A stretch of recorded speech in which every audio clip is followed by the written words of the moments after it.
I choose the latter. You know what? It's super easy. It's really easy.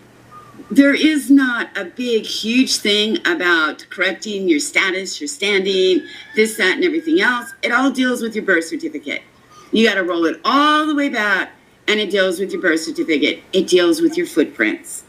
It deals with you literally inking the bottom of your feet, stepping on a piece of paper on the land, inking your thumbprint, sticking it on the paper, drawing a line across it, writing your name, and filing or recording the documents at your county recorder's office. Then sending them to the state and sending them to whoever you need to send them to prove this is who I am. I am standing, this is my status. And all these names that they've given everybody, if we break down all these names, literally we don't need a name. If you live in Arizona, Mickey is not a state national. Mickey's an Arizonian. If you live in Wisconsin, you're a Wisconsin. I was born in California, but taken out of California, so I can call myself a Californian. So that's my status and my standing. My standing are my feet on the ground, and I'm recording it. Wow. And this is what we need to understand. The government is holding on to those bonds. Those bonds do not have names on them. They have footprints, they have the date and the time of your birth and the hospital you were born at. They're waiting for you to come back from the dead, guys. That's it. You need to get, you need to get out of the ocean, roll your boat onto the shore, step your feet on the shore, and send it in. That's how easy it is, guys. It's how simple it is. Send it off to the Secretary of your state, the Secretary of Washington, send off the documents, have them compare the two feet prints, the baby and the adult, and you're now alive.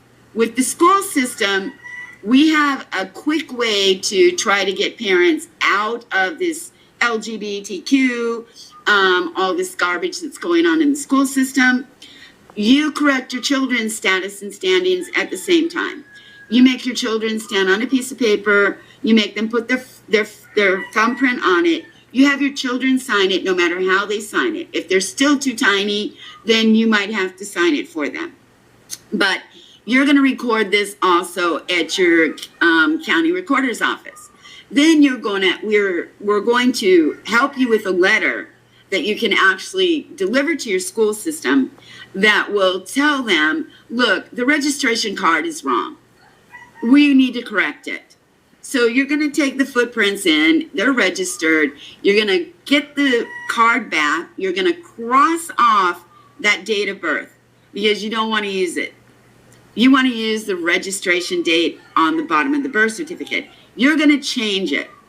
You're going to cross off your name and you're going to change your name. You're going to write it in all capital letters, and then you're going to write, and you're going to sign it next to it, and you're going to write registered agent. Okay? It's simple. That breaks the bond of the children at the school. Now the school is no longer calling you the trustee. That makes them the trustee, and they have to take care of the child. So, and they can no longer create a bond on that child to get money for the school district. So remember, when you guys vote in the voting system, it says we're creating bond number so-and-so to earn such and such amount of money, and we're going to build a new road or a new playground or something. Okay, guess who the sureties of those bonds are? They're your children. So if you just do that little tiny thing at the school, you'll take your children out of surety and you'll bring them back under you. And also it will stop them from creating bonds for your children. So can I ask a quick question before you go into that, Mickey? So once somebody does this, does this basically mean we don't have to follow a lot of these bullshit rules, taxes, and all that other stuff? I just want to make sure that people have a clear understanding what this does for them. We're still going to have to deal with certain things that deal with the taxes and things like this as of right now. But there's 35 states that literally there is the Lieber codes, there is the military war of code, and there's the law of nations, that I can draft a letter for these 35 states that would literally, honestly, call the military in. Because I've talked to a lot of people. There's some people in the military, they have no idea that the military is the trust protectors. So that's hidden way up at the top.